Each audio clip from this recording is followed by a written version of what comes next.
오늘 본문 30절 말씀을 보면 바울은 온 이태라고 하면 만 2년을 의미합니다.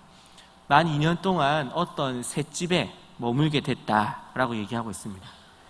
여기서 말하는 셋집이라는 말은 아마 월세를 의미하는 것일 거라고 보고요.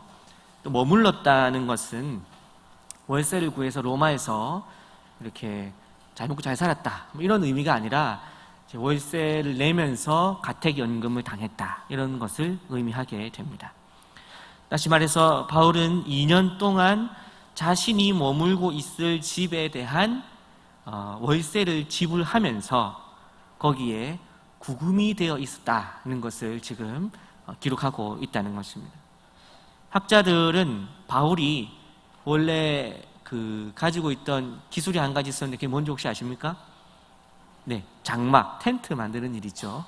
그래서 텐트 만드는 기술이 있었기 때문에 여기서도 텐트를 만들어 팔면서 내지는 수리를 해서 돈을 받으면서 월세와 생활비를 충당했을 것이다 라고 추측을 하고, 더 나아가서는 빌립보 교회의 후원금, 빌립보서에서 너희의 후원금이 나에게 큰 기쁨이 되었다 이런 본문이 있습니다. 그래서 빌립보 교회의 후원금이 이 바울이 로마에서 가택연금을 당했을 때 생활비와 또 월세를 지급하는 데에 도움이 됐을 것이다 라고 추측을 하고 있습니다.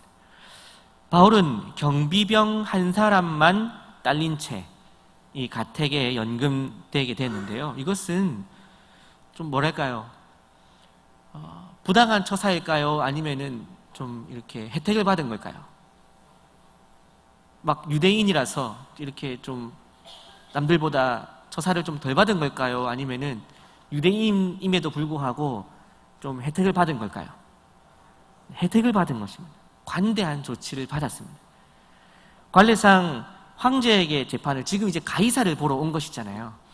28장이 이제 사도행전이 끝난다는 것은 베스도, 벨릭스 다 지나서 마지막으로 가이사에게 상소하러 온 최종 이야기이지 않습니까? 물론 가이사를 만난 장면은 나오지 않아요. 하지만 가이사를 만나러 로마에 도착한 장면, 여기까지 봤을 때 황제를 만나러 온 것이죠. 그래서 그 로마 당시의 관례를 보면 황제를 만나러 온 죄수는 먼저 황제 근위대 대장에게 인계가 되고, 근위대장은 죄수인 바울을 황제의 시위대 감옥인 프레토리움이라는 곳에 감금했을 것이다 라고 로마의 학자들은 얘기를 합니다. 그러다가 시간이 지나고 나면 바울을 다시 분리를 해서 프레토리움 밖에 있는 일반 안전가옥에 구금을 하게 되는 것이죠.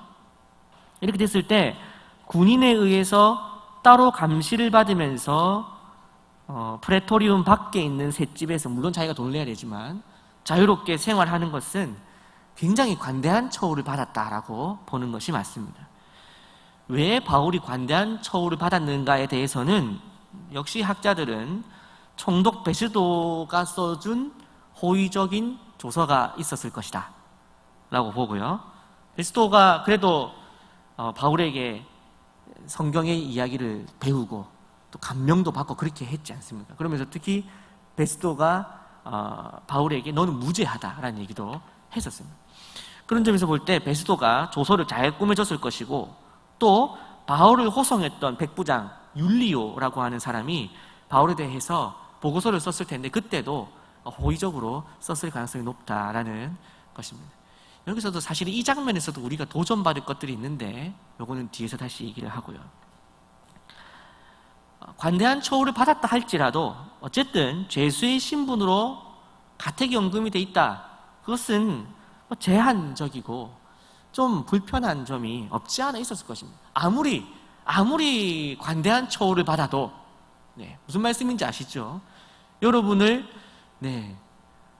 얘가 적절하지 않을 수 있겠지만 하와이에 감금을 시켜놓고 제발 시켜주세요 라고 생각할 수도 있겠지만, 하와이에 감금을 시켜놓고 죽을 때까지 못 나온다, 다시는 조국을 밟을 수 없다 이렇게 되면 갈게요 이렇게 할 수도 있겠지만, 어쨌든 뭔가 자유를 제한당한다는 것은 아무리 좋은 조건이 있다 하더라도 그것이 불편함을 주었을 것입니다. 특히 바울처럼, 바울이 그 앞에까지 어떻게 살았습니까? 전도, 복음 전도를 위해서 전 세계를 돌아다니던, 진짜 우리 정서로 치면 역마살이 낀 것 같은, 가만히 못 있는 그런 사람이 지금 가이사랴에 2년, 로마에 또 2년 지금 갇혀 있으니까 얼마나 답답했겠느냐 하는 것입니다. 또한 거기에다가 당시의 로마법들을 살펴보면 죄수와 간수는 언제나 서로 묶여 있어야 했다고 합니다. 가택연금 시에. 누가 죄수고 누가 간수입니까? 둘 다 괴로운 거예요. 어쨌든 죄수와 간수를 서로 줄로 묶어 놓았다고 합니다. 그러니 굉장히 불편했겠죠. 뭣도 같이 하고. 어쨌든 그래서 죄수의 신분으로서 가택연금 돼 있다는 것은 아무리 관대한 처우를 받았다 하더라도 불편한 상황이었을 것이다. 사도행전 27장 24절 말씀을 한번 띄워주실 수 있으시겠습니까? 사도행전 27장 24절입니다. 보겠습니다. 읽어볼게요. 시작. 바울아, 두려워하지 말라. 내가 가이사 앞에 서야 하겠고 또 하나님께서 너와 함께 항해하는 자를 다 내게 주셨다 하였으니. 이 문장을 보았을 때 지금 바울에게 약속된 것은 두 가지가 있는데, 첫 번째로 약속된 것은 뭘까요? 누구를 만난다는 겁니까? 가이사를 만나기로 돼 있다는 거죠. 네, 다시 저를 보여주십시오. 네. 가이사를 만나기로 돼 있는 바울이 가택연금이 된 채로 만 2년을 채우게 됩니다. 그리고 최종적으로 가이사를 못 만나고 돌아가게 돼요. 이런 상황이 됐을 때 바울이 느끼는 감정은 무엇이었을까요? 답답함이겠죠. 이게 무슨 지나가는 사람이 얼굴에 인복이 많으시네요 이렇게 와가지고 앞으로 잘 될 겁니다 이런 얘기를 한 것도 아니고, 주님께서 직접 나타나셔가지고 네가 가이사 앞에 설 것이다 라고 하신 그 말씀을 자기가 받았는데, 근데 자기가 지금 가택연금이 돼 있는 거예요. 답답하겠습니까? 시원하겠습니까? 답답하죠. 내가 예수님께 직접 사명을 받았다고 해봅시다. 여러분들 중에서 주님께서 오늘 밤 꿈에 나타나신 거예요. 그래서 말씀하신 거예요. 누구를 해볼까요? 네, 어쨌든 제가 아는 김선영 자매가 저기, 선영아, 주님께서 꿈에서 나타나셔가지고 선영아, 너를 남북 통일의 대사로 쓰겠다. 도란포 행님하고 얘기할 때 네가 중간에서 통역을 해라. 주님, 저는 영어를 할 줄 모릅니다. 네 입에 내가 말을 넣어주겠다. 이런 이제 환상을 보여줬다 칩시다. 그렇게 됐는데 자기는 이제 그러면 내가 이제 남북 통일의 대사로 쓰임 받는구나 해가지고 기대해가지고 옷 사고, 왜 옷을 사는지는 몰라요. 어쨌든 옷 사고 염색 새로 하고 난리를 쳐놨는데 갑자기 정은이 형하고 럼프 형하고 둘이 갑자기 싸워가지고 사이가 안 좋아져가지고 딱 파토가 나버려. 그 상황이 많이 됐다 합시다. 그래 됐을 때 김선영이 느끼는 기분은 뭐겠습니까? 뭐야 이게? 예수님께서 분명히 내를 그렇게 쓰신다고 하셨는데 이게 뭐야? 제가 이 예를 지금 말도 안 되는 예를 들었지만 특히 우리가 교회 일을 할 때 이런 느낌을 받을 때가 많죠. 하나님, 내가 하나님 거룩한 일을 위해서 하고 있는데, 하나님, 제가 하나님께서 보여주신 사명 따라 가고 있는데 왜 일을 막으십니까? 바울 같으면 할 말이 있잖아요. 주님, 제가 지금 제가 해가지고 저한테 좋은 게 뭐가 있습니까? 복음 전하자고 하는 건데, 이방인들에게 복음 전해서 그들을 하나님의 자녀 삼겠다는 건데 왜 저를 감옥에 가둬두십니까? 질문할 수 있겠냐 하는 것이죠. 여러분이라면 어떻게 하시겠습니까? 받은 사명이 확실하고 그 사명에 대해서 내가 동의하고 거기에 대해서 동기 유발이 되어서 내가 열심히 헌신하고자 하는 열심을 딱 가졌는데 하나님께서 움직이지 못하게 하신다. 그 일을 할 수 없게 막으신다. 나에게 맡기셨다고 해놓고 그때 여러분은 어떻게 하시겠냐는 겁니다.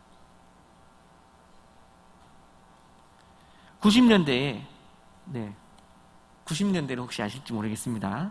물론 또 아시는 분도 많으시겠지만 예, 여러분 다 젊다 생각하고 해본 말이에요. 언플러그드 보이라는 만화를 혹시 아십니까? 네, 이쪽이구나. 네. 알았습니다. 이쪽은 지금 무슨 소리인지 전혀 모르고 이쪽에서는 언플러그드 보이라니 이러면서 지금 은혜를 쫙 받고 있죠. 언플러그드 보이와 오디션이라는 만화로 이름을 알렸고 최근에는 좋아하면 올리는이라는 웹툰으로 활동 중인 이쪽은 이제 거의 뭐 이제 신생아 수준이라고 보여주면 되는 겁니다. 어쨌든 좋아하면 올리는도 한 6년 됐대요. 어쨌든 이 웹툰으로 유명한 작가가 누구죠? 천계영 씨죠. 이분이 최근에 손이 아니라 목소리로 웹툰을 그리는 장면을 유튜브에 공개를 했습니다. 목소리로 말풍선 그려, 좀 더 크게, 작게, 자막 넣어 이렇게 한 거예요. 왜 이렇게 했을까요? 행위예술입니까? 아니에요. 왜냐면은 그림을 오래 그리다 보니까 지금 뭐 90년대 언플러그드 보이 때부터 했으니까 예. 그럼 얼마나 그랬겠어요? 손가락의 연골이 다 다른 거예요. 그래서 이제 손을 못 움직이게 된 거예요. 손을 못 움직이게 됐는데 자기는 그림에 대한 열정이 있는 거예요. 그래서 알아봐가지고 목소리로 하는 거예요. 여러분, 우리가 처음 목소리로 그림 그린다 했을 때, 와, 세상 좋아졌다. 이제 작가들이 막 손도 안 쓰고 라고 생각했을 수 있습니다. 근데 여러분, 그 유튜브 장면을 보면 이렇습니다. 선을 그려줘. 아니, 그렇게 말고 다시 지워. 선을 그려줘. 선을 그리라고! 여러분, 시리 해본 적 있습니까?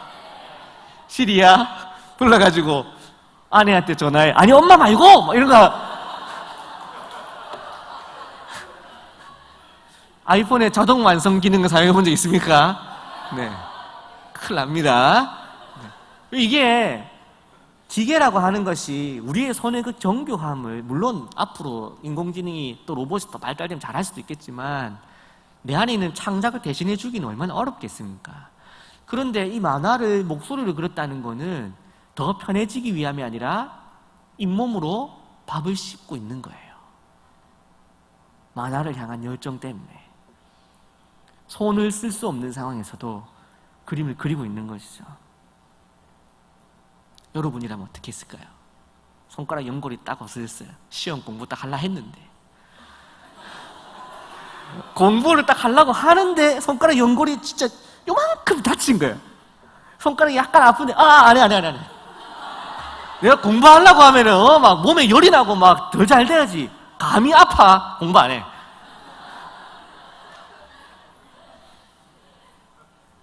유튜버 82만 명 구독자인 유튜버가 있는데 이 제목이 유튜버 채널 이름이 피지컬 갤러리입니다.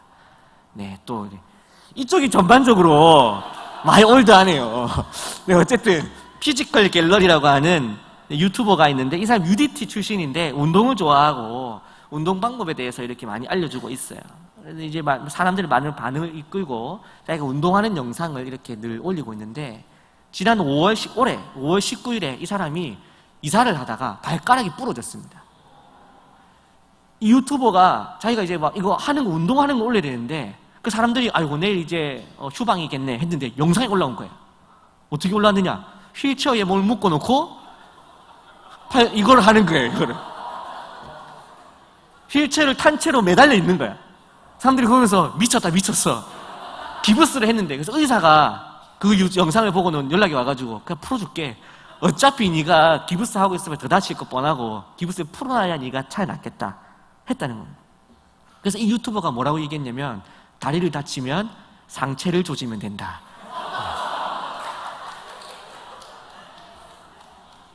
우리 같으면 어떻게 했을까요? 비 오면 비 오네 운동 안 해. 날씨 좋으면 날씨 좋다 운동 안 해. 기분 좋으면 기분 좋을 때는 운동 안 해야지.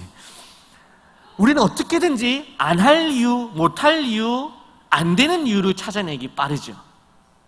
할 수 있는 방법을 찾아내지 않습니다. 여러분이라면 어떻게 하겠습니까? 여러분이 작가 천계영 씨였다면, 손가락 연골이 닳아서 그림을 그릴 수 없게 됐다면 여러분 어떻게 했겠습니까? 어떤 사람은 하늘을 원망하고 은퇴했었겠죠. 운동선수가 운동을 할 수 없게 되면 어떻게 하겠습니까? 운동 안 할란다 하겠죠. 가이사를 만나서 복음 전하기로 주님께 사명을 받은 사람이 가이사를 만날 수 없게 됐다.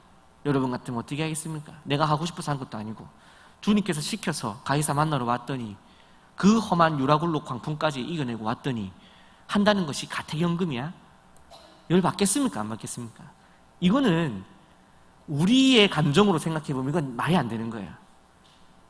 하나님하고 싸운 썰 푼다. 이 정도 나와야 되는 거예요. 이거 내 못 참는다, 이거는. 난리 나는 거예요. 어떻게 내가, 어떻게까지 해가지고 로마까지 왔는데 내를 가택연금을 시켜? 거기다가 로마 군인하고 내하고 몸을 묶어놔? 이거는 안 하죠. 여러분 무슨 말씀인지 아시겠습니까? 내가 이번 학기에, 이번 올해 얼마나 몸도 안 좋고 가정 형편도 어렵고 내 마음도 상하고 여러 가지 어려운 일들 내가 셀장을 했는데 이런 놈을 붙여놔? 여기서 웃으면 안 돼요. 전부 다 처음 듣는 거죠. 어떻게 그런 생각을 하지? 이래야지. 거기서 웃으면은 쌤원들이 무슨 생각하겠습니까? 내가 이번에 그래도 은혜 받아가지고 내가 이제 신앙생활 해야지 해가지고 교회 와가지고 내가 할라 했더니 셀장을 네. 그러면 우리가 어떻게 합니까? 그런 상황이 되면 안 해? 신앙이고 뭐가 안 해? 하잖아요. 로마에서만 2년이죠. 그 앞에 아까도 말씀드렸죠. 가이사랴에서 2년이죠. 바울은 지금 속이 천불이 날 겁니다. 근데 바울은 어떻게 했을까요? 이 상황에서 사람 좋게 복음을 전하고 있어요. 발가락 부러지면 뭐 하면 되죠? 상체하면 됩니다. 자연스럽게 다리가 안 움직이네, 상체해야지 한 거예요. 바울은 전혀 거기에서 타격을 받지 않습니다. 다른 걸 하면 되기 때문에 영의 데미지를 입은 거예요. 오히려 더 적극적으로 복음을 전합니다. 어떻게? 찾아오는 사람들에게 복음을 전하고 찾아오는 사람을 영접하고 그리고 특별히 뭘 하게 되냐면 글쓰기에 전념을 합니다. 편지를 쓰죠. 이때 남긴 저작물이 바로 옥중서신, 에필골몬, 에베소서, 빌립보서, 골로새서, 빌레몬서, 주옥 같은 옥중서신을 기록하게 됩니다. 그 당시에 그가 돌아다니면서 글을 안 썼으면 우리가 읽지 못했을 이 에베소서를 갇혀 있었기 때문에 훌륭한 저작물로 우리에게 줄 수 있게 되었다. 이렇게 보는 것이죠. 답답한 인간적인 눈으로 볼 때 답보 상황에 놓였던 바울은 그 답보 상황에서 오히려 복음을 더 풍성하게 만들고 더 확장시켰다는 것을 우리는 30절 말씀을 통해서 보게 되는 것입니다. 이어서 31절 말씀을 계속해서 볼까요? 31절 말씀을 보면 전파했다와 가르쳤다라는 단어가 있는데요. 이건 우리나라 말로 볼 때는 그 의미를 정확하게 다 이렇게 살릴 수가 없습니다. 왜냐하면 이 히브리어와 헬라어에는 시제 중에서 현재 분사라고 하는 시제가 있어요. 끝나지 않는, 단회적으로 한 번 끝나는 것이 아니라 그 뒤로도 계속해서 단회로 딱 끝나는 게 그게 뭐냐면은 예수님께서 십자가에 죽으심으로 할 때 딱 단회적이에요. 다시 죽을 일이 없이 그 한 번으로 우리의 모든 죄를 사하셨다고 할 때 단회적인 거고, 이렇게 현재 분사로 사용되는 가르쳤고 전파했다라고 하는 이 분사 같은 경우는 그걸로 인해서 끝났다는 것이 아니라 그 뒤로도 그 행위가 멈추지 않고 계속해서 이어졌다는 것을 의미합니다. 실제로도 사도 바울의 사역은 사도행전이 기술한 것으로 끝나는 것이 아니고요. 그 후에 계속해서 복음을 전했고 디모데 후서를 비롯해서 여러 목회 서신서들이 로마에서의 2년의 연금 생활이 끝난 뒤에 한 번 더 전도 여행을 거치고 그때 기록됐다는 것을 보여주고 있습니다. 그래서 그것을 4차 전도 여행이다라고까지 부르기도 하는데 기록이 없어요. 그래서 거기에 대한 4차 전도 여행까지는 우리가 가르치지도 않고 배우지는 않는데, 어쨌든 이 바울은 풀려났다가 다시 갇혀서 그때 이제 순교를 당하게 되는데요. 우리가 보는 사도행전에서의 기록이 끝났다고 해서 사도 바울의 사역이 끝난 것이 아니라는 것을 지금 31절은 기록하고 있다는 겁니다. 그러니까 이것을 사도행전은 누가 기록했다 그랬죠? 네, 성령님이 기록하셨죠. 그래서 사람은 누가 썼죠? 네, 누가가 썼죠. 그래서 누가가 기록할 때 이 현재 분사를 사용한 것은 이 뒤로 사도행전이 온점을 찍었다는 겁니까? 쉼표를 찍었다는 겁니까? 네, 쉼표, 심지어 세미콜론을 찍었다는 겁니다. 계속 이어져 나간다는 것을 알아듣고 계십니까? 네, 계속 이어져 나간다는 것이죠. 그래서 이 사도행전의 역사는 바울을 넘어서 오늘 저와 여러분에게까지 연장되어져 오고 있다는 것을 우리는 한 가지 생각해 볼 필요가 있어요. 오늘 이 사도행전이 31절로 끝나는 것이 아니라 가르치고 전파하는 사역은 그 뒤로도 계속해서 이어져 갔다. 그것은 바울에게도, 바울의 교회 성도들에게도, 그의 제자들에게도, 그의 자녀들에게도, 또 새롭게 믿은 자들에게도 계속해서 가르치고 전파하는 사역이 이어져 갔다. 이런 의미라는 것입니다. 그래서 Acts 29이라는 운동이 있었습니다. 이건 뭐냐면, 물론 여기에 대해서 여러 가지 해석들도 있었지만 좋은 어떤 취지만 설명하면 사도행전 29는 뭡니까? 정답입니다. 29. 어려운 문제였는데 어쨌든 사도행전 29장을 쓰자 이런 거죠. 왜 사도행전 29장을 왜 써야 됩니까? 끝난 게 아니니까. 사도행전이 우리 지금 주보에서 사도행전을 무슨 행전으로 바꿔 쓰고 있죠? 성령행전. 성령님의 사역이 사도행전 28장에서 끝나는 게 말이 되겠어요? 안 되겠어요? 안 되죠. 그러면 성령님의 그 사역은 그 뒤로도 이어져 간다, 안 간다? 이어져 간다는 것이죠. 물론 우리가 굳이 성경에다가 다시 넣어서 개정판 이렇게 해서 2019년판 함께하는 교회가 이번에 이렇게 4장 넣었다고 해서 28장짜리 32장까지 해서 우리끼리 볼 필요는 없지만, 성경에다 우리가 넣을 필요는 없지만 사도행전은 기록되고 있다는 겁니다. 무슨 말인지 이해되시죠? 사도행전이 성경에 들어가는 것은 아니지만 우리가 새로 쓰는 것이, 들어가지 않는 사도행전의 속편들이 계속해서 우리의 삶을 통해서 이어져 나가고 있다는 것을 오늘 31절은 얘기하고 있다 하는 것입니다. 그래서 오늘 설교의 제목이 끝나지 않는 사도행전인 것입니다. 사도행전은 끝이 안 나요. 오늘 우리는 사도행전이 끝났다고 즐거워하시겠지만 다시 시작입니다. 이걸 안 끝내네 이런 거죠. 안 끝납니다. 사도행전은 이제 시작이에요. 저 여러분으로부터 새로운 Acts 29이 기록되어져야 한다 하는 것이죠. 그럼 우리는 이런 질문을 하게 됩니다. 그럼 우리는 어떻게 계속해서 사도행전의 29장을 기록하는 복음적인 삶을 살아갈 수 있는가? 사도적인 삶을 살아갈 수 있는가? 사도행전적 삶을 살아갈 수 있는가 하는 것입니다. 우리가 사도적 혹은 사도행전적 삶을 살아가기 위한 3가지를 좀 얘기를 해볼까 합니다. 첫째는 내 인생의 목적이 복음 전파임을 분명히 알아야 돼요. 사도적 삶, 사도행전적 삶을 계속해서 우리가 살아가기 위해서, 또 성령행전 29장을 기록하는 삶을 살기 위해서 첫째로 우리 삶의 목적이 복음 전파라는 것을 우리는 분명히 알아야 된다는 것입니다. 사도행전 9장 15절, 16절을 한번 보겠습니다. 사도행전 9장 15절, 16절. 네, 같이 읽을게요. 시작.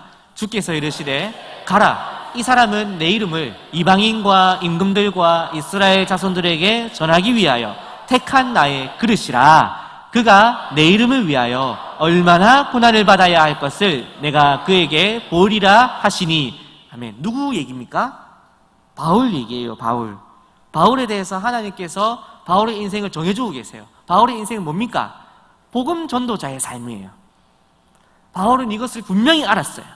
그렇기 때문에 상황에 흔들리지 않을 수 있었다는 것입니다. 가택연금을 당해도 하는 거예요.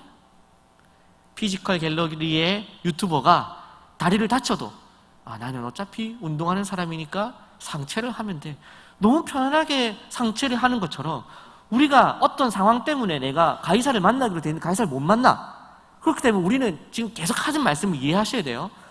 가이사를 못 만나게 되면 우리는 1차적으로 원래 어떻게 합니까? 짜증내고 원망하고 안 해 하는데, 그게 아니라 가이사 못 만나네? 어차피 복음 전하는 건데 다른 사람 전해야지 하면 되는 거예요. 우리의 그 마음이 어떤 상황에서도 영의 데미지를 입는, 어떤 상황에서도 좌절하지 않는 이 마음을 우리가 구비할 수 있기 위해서는 우리가 어떤 목적으로 하나님께 부르심을 받았는가를 분명히 알아야 된다는 것입니다. 우리가 하나님께로부터 돈을 많이 벌기 위해서 부르심을 받았다면 우리는 지금 열심히 돈을 벌어야 됩니다. 근데 하나님께서 성경의 많은 분량을 통해서 우리에게 분명히 말씀해 주시고 계세요. 사도행전 1장 8절도 한번 보실까요? 사도행전 1장 8절, 이거는 거의 외우는 부분이기도 하지만 틀릴 수 있기 때문에 시작. 오직 성령이 너희에게 임하시면 너희가 권능을 받고 예루살렘과 온 유대와 사마리아와 땅끝까지 이르러 내 증인이 되리라 하시니라. 아멘. 이게 저와 여러분을 하나님께서 구원하신 목적이에요. 우리를 택하신 이유인 거예요. 여러분, 굳이 왜 하나님께서 여러분을 구원하셨을까요? 왜 저를 구원하셨을까요? 왜 하필이면 이 세상에 많고 많은 사람 중에 내가 예수를 믿었을까? 그럴만 하지. 생각하십니까? 내 정도면 그 구원시켰어야지. 이렇게 생각하십니까? 아닙니다. 교리에 따르면 우리가 하나님께로부터 구원을 받은 이유가 있습니까? 없습니까? 없습니다. 구원받을 만한 이유가 요만큼도 없어요. 전적으로 뭐 때문에? 하나님의 은혜로, 선물로 우리는 구원받은 거예요. 그럼 하나님께서 우리를 구원시키시면서 우리에게 무엇이라고 하시겠습니까? 네가 잘했기 때문에 구원한다, 이게 아니라요, 구원시켜놓고 네가 구원받았으니 너도 복음 전도자의 삶을 살아, 사명을 주시기 위해서 우리를 구원하셨다는 겁니다. 그러니까 저와 여러분은 한 명도 예외 없이 복음 전파자로 부르심을 받았다는 것을 우리는 분명히 첫째로 알아야 되는 거예요. 그래야 성령 행전 29장을 쓰는 삶을 살아갈 수 있다는 것입니다. 이것이 먼저 재정립되어 있지 않으면 내가 왜 전도해야 되는데, 내가 왜 굳이 성령 행전을 써야 되는데, 내가 왜 굳이 사도 행전적 삶을 살아야 되는데 라고 생각할 수 있다는 것입니다. 이해를 하고 계십니까? 여러분은 무엇 때문에 구원받았습니까? 네, 처음부터 다시 할까요? 복음 전도를 위해서라고 답해 봅시다. 여러분은 왜 구원받았습니까?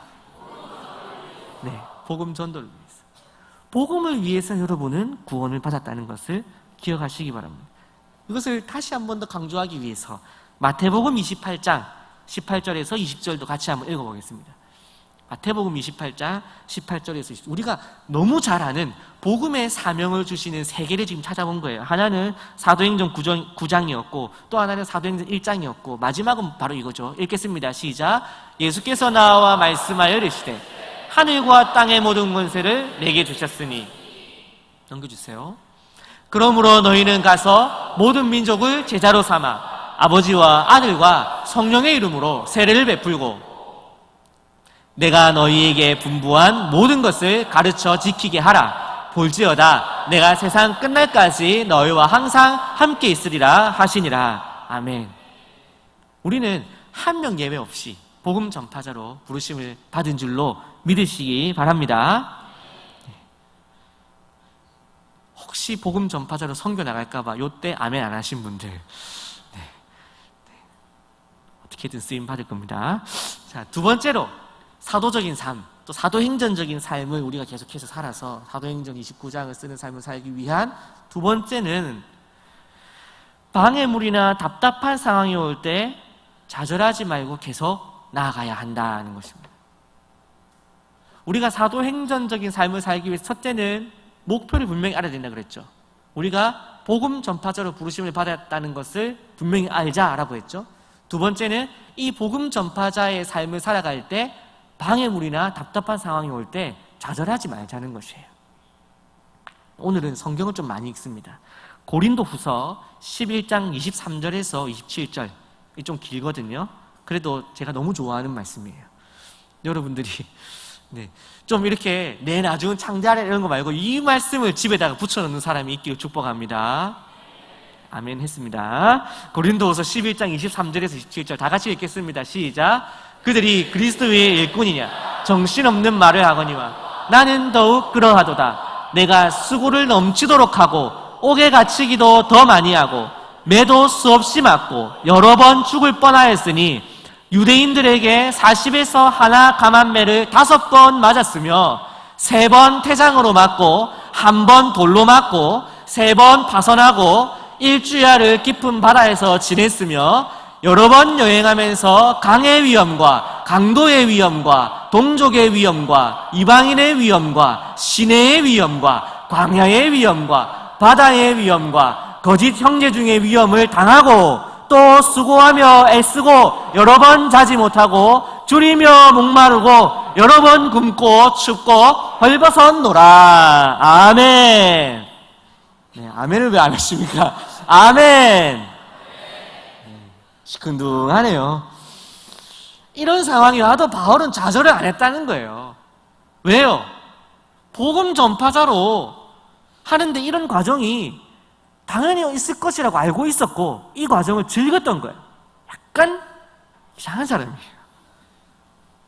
그래서 그 뒤에 보면은 고린도서 11장 30절 제일 마지막 절은 아니고 이 내용의 결론부에서 뭐라고 얘기하냐면 띄워주세요. 고린도서 11장 30절인데요. 내가 부득불 자랑할진대 내가 약한 것을 자랑하리라. 바울의 자랑은 내가 예수님 믿었더니 공부 잘했다.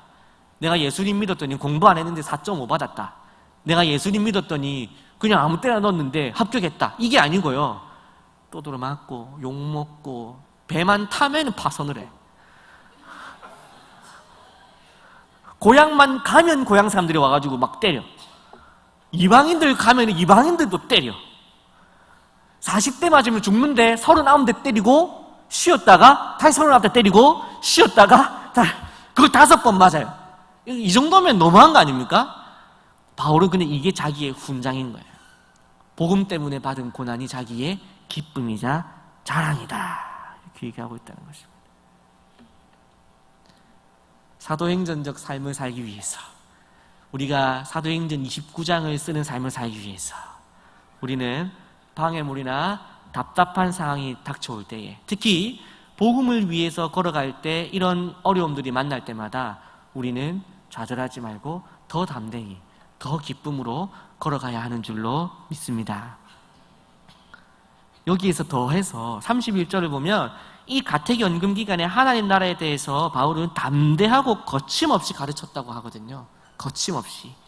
이 거침없이라는 말은 영어 성경하고 표준세 번역, 쉬운 성경 여기서 번역을 새로 하면 어떻게 되냐면 아무 방해도 받지 않고라는 의미가 됩니다. 누구로부터의 방해가 없었다는 걸까요? 유대인으로부터의 방해가 없는 거죠. 그 앞에까지는 복음 전하려고 하면 누가 방해합니까? 맨날 유대인들이 방해를 해요. 그런데 로마의 가택연금이 되니까 복음 전하는 데 대해서 방해가 있겠어요? 없겠어요? 없는 거예요. 아무도 못 오는 거야. 누가 와가지고 유대인들이 면접하는데요. 돌아가라 하세요. 이방인들이 왔습니다. 들어오라 하세요. 그래서 복음 가르치고. 그리고 오늘 아무도 만나기 싫습니다. 딱 면회 거절하고는 글 딱 쓰고 에베소서 한 번 딱 보내고. 오히려 그 어려운 순간 로마 본토에 가택연금되어 있는 이 시간이 이방인에게 마음껏 복음을 전할 수 있는 기회가 되었다 하는 것입니다. 여러분, 그냥 바울이 답답한 상황을 그냥 견딘 것만 우리가 따라하자는 것이 아니에요. 제가 지금 여기서 한 가지를 더 가고 싶은 건 뭐냐면 하나님은 역전의 명수라는 것을 믿으시기 바랍니다. 상황을 바꾸셔요, 하나님은. 가택연금이 인간의 눈으로 볼 때는 답답한 상황이잖아요. 그게 뭡니까, 그게? 근데 오히려 그때 에필골몬 옥중서신이 탄생하고 이방인들, 로마인들을 직접 만나 복음을 전할 수 있는 기회가 되고 유대인들에게 방해받지 않을 수 있는 기회로 하나님은 바꾸셨다는 것입니다. 우리가 보통 축구 소식을 뉴스로 접할 때 호날두나 메시가 골을 넣었다 이러면 뉴스가 됩니다. 근데 강원FC가 골 넣었다 해서 유럽에 뉴스가 되진 않아요. 그런데 얼마 전에 6월 바로 지난달이에요. 지난달에 K리그 강원FC하고 포항 스틸러스 게임이 유럽의 메인 스포츠 뉴스 시간에 보도가 된 일이 있습니다. 뉴스 안 보시는구나. 저만 아시는군요. 감사합니다. 무슨 일이었냐면 강원FC가 포항 스틸러스하고 게임을 하는데 축구 게임 K리그에서 후반 25분까지 4대0으로 지고 있었어요. 그러면 보통 어떻게 된 겁니까, 이거는? 네, 끝난 거죠. 근데 5대4로 역전을 한 거예요. 그래서 믿을 수 없는 역전 드라마가 쓰여졌다. 어디에서? 한국의 K리그에서 하면서 기사가 난 거예요. 왜 유럽에서 이 기사를 뉴스로 하고 해외 토픽으로 쓰였을까요? 사람들이 불가능한 상황을 역전하는 것에서 감동을 받기 때문이죠. 그때 사람들은 동기부여가 되는 거예요. 나도 해봐야겠다. 나도 어려운 상황에서도 포기하지 말아야겠다는 마음이 생긴다는 것이죠. 여러분, 오늘 바울의 이 마지막 31절은 어떻게 보면 그냥 뭐 그런갑다 하고 뭐 이렇게 시시하게 끝나나 할 수 있겠지만 우리는 오히려 여기에서 감동을 받을 수 있어야 됩니다. 2년 동안, 42년 동안 감옥에 갇혀 있는 그때에 하나님은 그것을 상황을 반전시키셔서 복음의 확장, 복음의 풍성함으로 반전시키시는 하나님의 은혜가 있었다는 것을 보여주고 있다는 것입니다. 사랑하는 함께하는 게 청년 여러분, 가택연금 같은 상황 속에 갇혀 계십니까? 어려운 상황 속에서 나는 왜 이런 상황 속에 살아야 하나라고 한탄만 하고 계십니까? 오히려 그 상황을 믿음의 눈으로 바라보십시오. 하나님께서 상황을 역전시키셔서 4대0으로 지고 있던 경기를 5대4로 뒤집는 은혜가 여러분에게 있기를 축복합니다. 이제 마지막으로 사도행전적 삶을 살기 위해서 우리가 가지는 삶의 태도. 첫째는 뭐였습니까? 명확한 그 목적을 알아야 된다. 내가 왜 하나님께 구원받았나? 내가 바로 복음 전도자임을 분명히 알아야 된다. 얘기했죠. 두 번째는 뭐였죠? 상황에 매몰되지 말자. 상황에 흔들리지 말자. 그 방향을 그대로 하나님께서 하실 거니까. 제가 예전에 봤던 그 모털도서와 108요괴. 아시죠? 네. 모털도 108요새. 그래가지고 이렇게 록 꽂고 이렇게 하면 와 이래 되는 거 아시죠? 싸늘하네요 이쪽은. 거기에서 이제 마법 대거리 펼쳐지는데 큰 기둥인데 모털도사가 이제 그거를 넘는 거예요. 그랬더니 이제 그 대결을 하는 상대방은 야 라해변 이래. 나만 재밌고 지금 모르는 사람은 이제 변해라입니다. 라해변. 그렇게 해가지고 독수리가 돼가지고 그 기둥을 넘어요. 근데 모털도사는 어떻게 하는지 아십니까? 돌아갑니다. 그냥 굳이 기둥을 넘을 필요 있나 이러면서. 저는 그 장면이 어릴 때부터 참 인상적이었어요. 넘지 못하는 산이 있을 때는 돌아갈 수도 있구나. 그 모털도서와 108요괴를 보고 큰 인생의 진리를 깨우친 거예요. 근데 여러분, 신앙인들의 자세는 하체가 안 되면 뭐 해라고요? 상체를 하고, 손가락 연결이 없어지면 뭘로 그리면 됩니까? 목소리를 그리면 되고. 하나님 복음 사역이 막히면 어떻게 하면 됩니까? 기다리든지 존버, 아니면은 다른 길을 찾으면 되죠. 왜 못합니까? 왜 안 됩니까? 할 수 있습니다. 옆에 사람에게 한번 인사합시다. 할 수 있습니다. 자, 그럼 마지막으로 사도적 삶을 살아가기 위해서, 사도행전적 삶을 살아가기 위해서 무엇을 해야 되는가? 그것은 복음의 참됨을 증거하는 삶을 살아야 된다 하는 것입니다. 삶을 살아야 된다. 바울은 옥에 갇히면서까지 복음을 전했기 때문에, 옥에서 옥을 전전하면서도 그의 심지가 변하지 않았기 때문에 이 바울이 전하는 복음의 진정성이 인정을 받게 된 것이에요. 저 사람은 참이구나. 결국 바울은 어떻게 됩니까? 지난번에 제가 설교할 때 말씀을 드렸었는데 어떻게 죽었다 그랬죠? 도끼에 대리석에 목이 잘려가지고, 그래서 3번 이렇게 튕겨가지고 틀에 기억나십니까? 네. 그렇게 순교를 당하면서까지 복음을 지켰잖아요. 그렇게 될 때 사람들이 뭐라고 할까요? 아유, 그 말 바꾸면 될 걸. 끝까지 고집부리다가 죽었네. 이렇게 하겠습니까? 아니, 오히려 왜 죽기까지 저렇게 할까? 왜 저 사람이 저 삶을 저렇게 할까? 감동을 주게 되는 것이죠. 여러분, 우리가 인터넷에 보니 페이스북에 어제 설교 준비 다 해놓고 어제 오늘의 묵상인가 하는 페이지 제가 좋아요를 눌러놨는데 거기에서 이런 문장이 있었습니다. 그리스도인답지 않은 자는 세상에 조롱을 당하고 진정 그리스도인다운 자는 세상에 핍박을 당한다. 잘 안 들리시죠? 다시 말씀드릴게요. 그리스도인답지 않은 자는 세상에 조롱을 당하고 그리스도인다우면 핍박을 당한다라는 것입니다. 우리가 성도라고 하면서 그리스도인이라고 하면서 복음이라고 하면서 세상에 조롱받을 만한 짓을 얼마나 많이 하는가 좀 생각해 볼 필요가 있다는 것이죠. 아까도 제가 30절에서도 말씀드렸죠.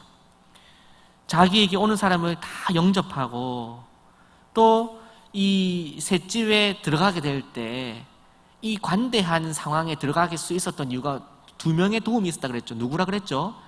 베스도하고 율리오가 바울에 대해서 어떻게 했기 때문에? 좋게 평가를 해줬기 때문에. 뭐 바울이 뇌물 줬습니까? 아니에요.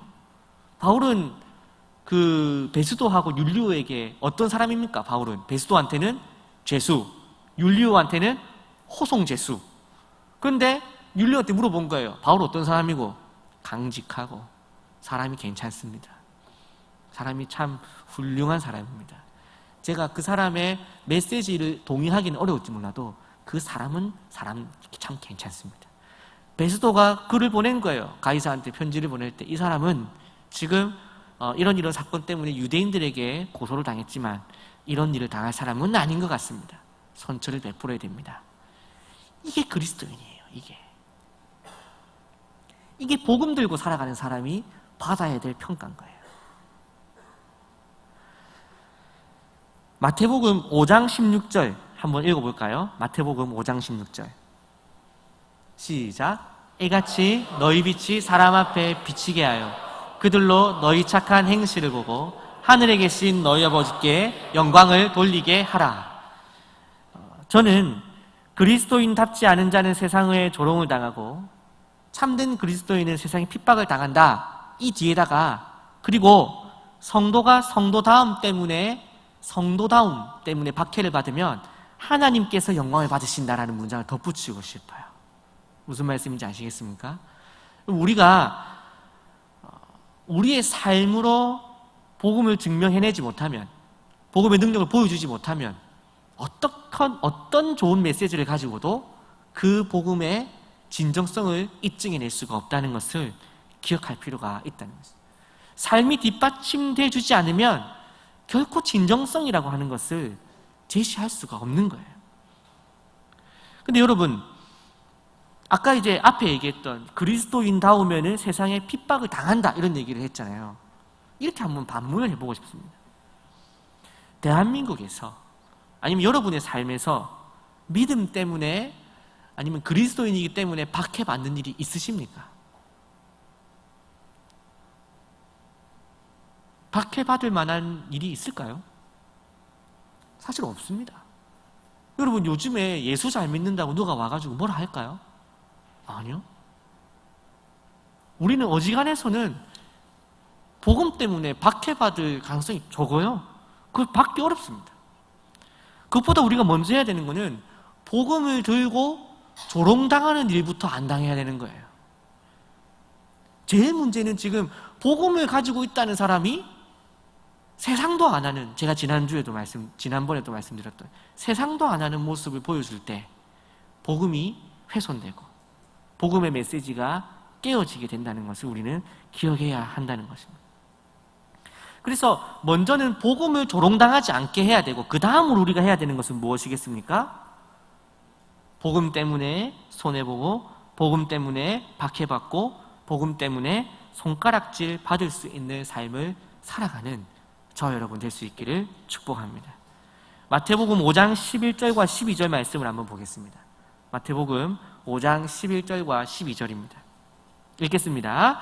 나로 말미암아 너희를 욕하고 박해하고 거짓으로 너희를 거슬러 모든 악한 말을 할 때에는 너희에게 복이 있나니 기뻐하고 즐거워하라. 하늘에서 너희의 상이 큼이라. 너희 전에 있던 선지자들도 이같이 박해하였느니라. 아멘. 복음 때문에 우리가 그리스도 때문에 박해를 받으면 우리가 비로소 기뻐할 수 있게 된다라고 주님께서 우리에게 말씀하고 계시다는 것을 우리는 기억해야 할 것입니다. 잘 되고 좋고 이것이 지금 우리에게 필요한 것이 아닙니다. 사도행전적인 삶, 사도행전 29장을 기록하는 삶을 살기 위해서 우리는 첫째로는 내가 그것을 기록하기 위해서 부르심을 받았다는 걸 알아야 되고, 두 번째는 그것이 막힐 때 아유 나 아닌가 하는 것이 아니라 오히려 그것을 뚝심 있게 밀고 나가야 할 것이고, 셋째로는 복음에 합당한 삶을 살아냄으로써 이 복음이 가짜가 아니라는 것을 증명하는 삶을 우리가 살아야 한다는 것입니다. 이 말씀을 정리하겠습니다. 좀 일찍 마치네요.